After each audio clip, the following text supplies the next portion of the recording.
cartoonist is working late into the night. She doesn't know why, but she's finding it hard to concentrate. She thinks it might be better to just go to bed early tonight. Lately, she's been having more and more dreams and waking up often. The wind feels stronger than usual tonight. Will I be able to sleep peacefully tonight? She wonders as she tries to drift off.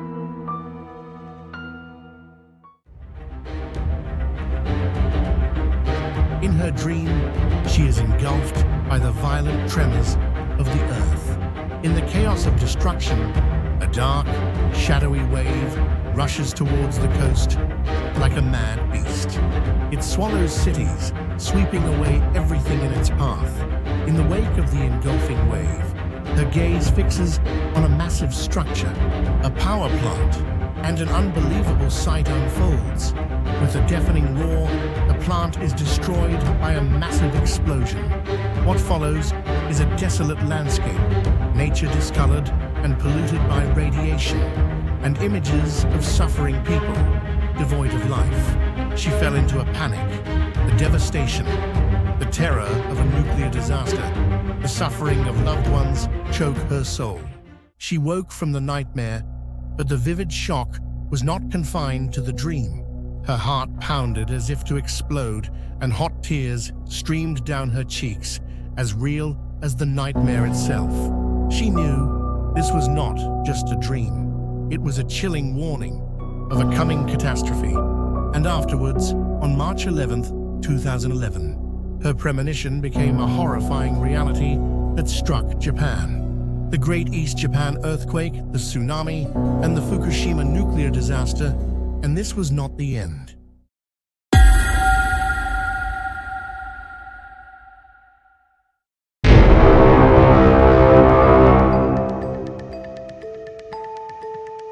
After this tragic event, people began to pay attention to a single manga book. The Future I Saw, a collection of short stories. Published in 1999 by manga artist Ryo Tatsuki. When it was first published in 1999, this book did not gain much attention. It mostly contained claims that past events like the death of Elvis Presley, the Great Hanshin earthquake in Kobe, and the tragic death of Princess Diana Spencer had happened exactly as she had seen them in her dreams.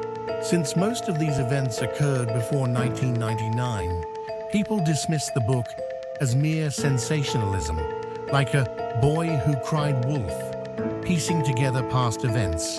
The author herself effectively began a life of retirement as a manga artist due to the book's poor reception.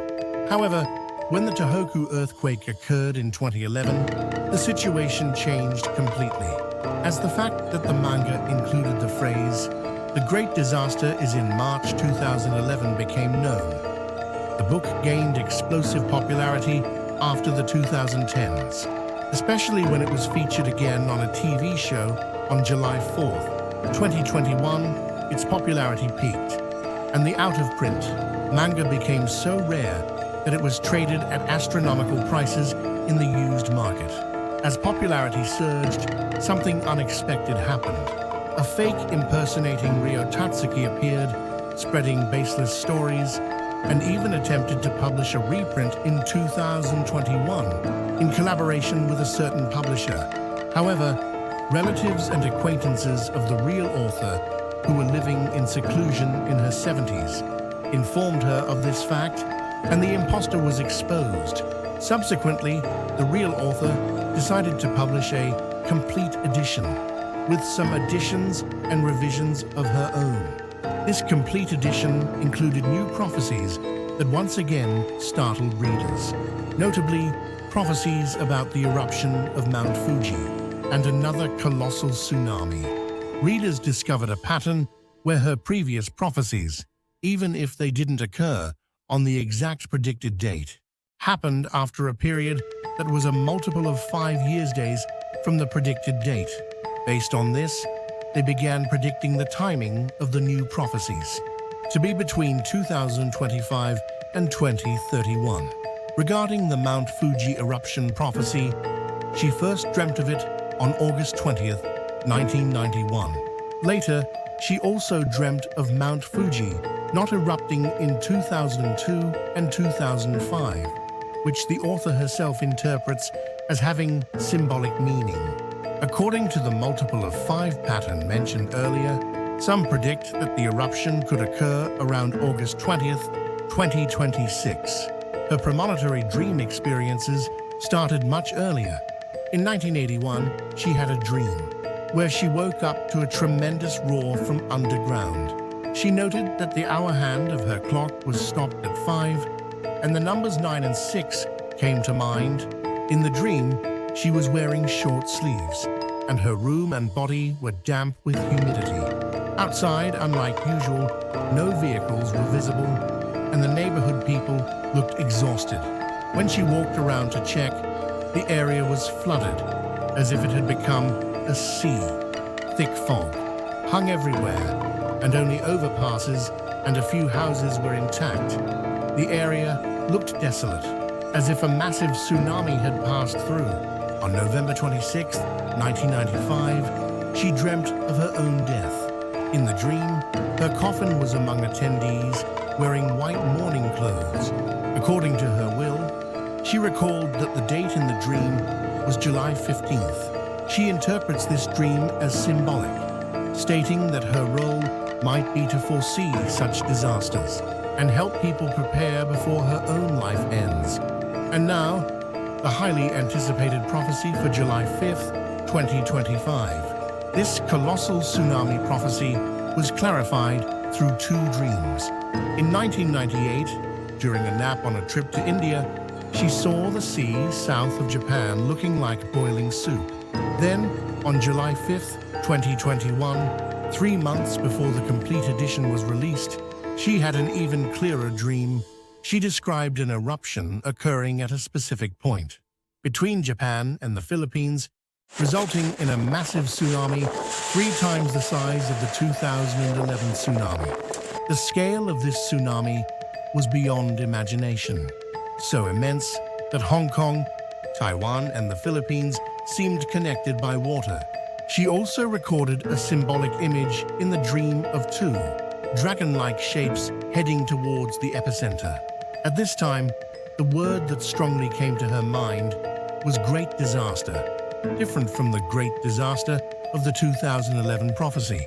This great disaster is not merely a natural catastrophe. Its immense scale, or the possibility of it being caused by artificial means, has led to various interpretations. It is predicted that it will cause damage of that level, at least to Japan itself.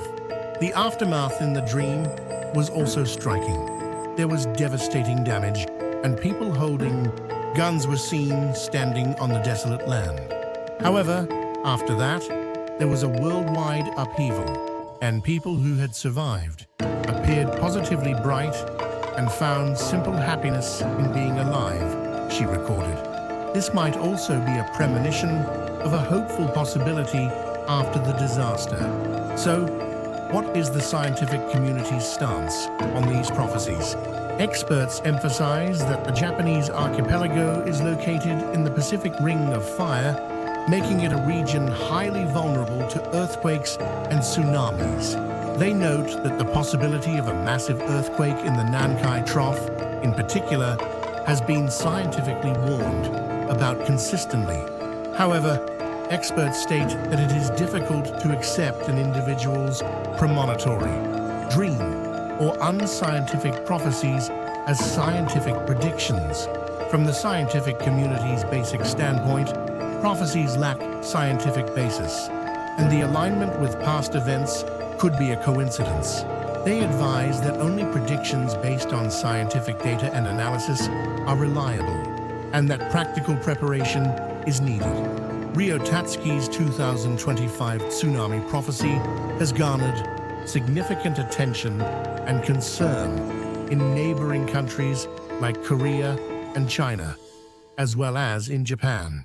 This is because if a large-scale earthquake and tsunami occur in Japan, there is a possibility that the tsunami could spread to the coasts of neighboring countries, including the East Sea in Korea. Particularly in Korea, simulations showing the potential arrival time and height of a tsunami have been released, highlighting the importance of actual disaster preparedness regardless of the prophecy's credibility. China is also closely monitoring the potential impact on its coastal regions. July 5th, 2025. Will this day truly be the doomsday foretold, with a massive tsunami rushing in? Or will it simply remain a source of unease? Ryo Tatsuki's prophecy is a mystery that transcends the realm of science. Will the prophecy turn out to be just an eerie coincidence? Or is it the shadow of a future we wish to ignore? On that day, perhaps, we will know the truth. That concludes today's story. If you found this episode intriguing, please consider subscribing to the channel, liking this video, and setting up notifications.